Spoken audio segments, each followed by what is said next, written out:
البعثية هذه التي عدمت، ماذا كانوا يفعلوا في عائلتها في ممتلكاتها؟ والله لأن هاي المسائل حساسة. لا مش حساسة، قول لنا هذا للتاريخ الآن، مش هتقول أسماء لكن قول لنا كيف كانوا يفعلوا بالناس.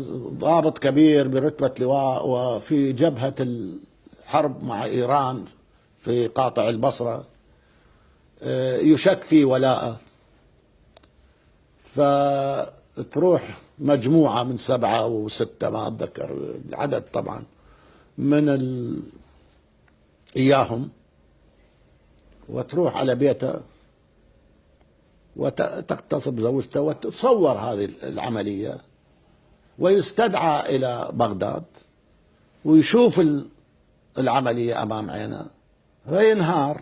اغتصاب زوجته؟ ثم يستدعى ويهدد بفضح هذا استدعى من التوزيع. مين اللي عمل؟ من قبل الرئيس. الرئيس نفسه اللي كان طبعاً. يشرف على هذه الأشياء. طبعا.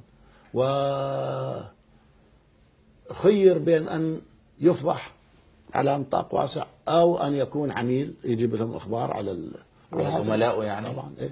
فرفع من رتبة وهو بالحال. يعني كانوا يستخدموا يعني الذي يرفض أن يتجسس على زملائه يدمروه. نعم. حتى يجبروه على أن يواصل نعم. التجسس.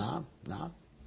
أنا والله بال84 طلعت قسما بالله كنت أخلي المسدس والكلاشنكوف عند راسي، حتى إذا إجوا اعتدوا أو حاولوا الاعتداء يعني أسويها مجزرة.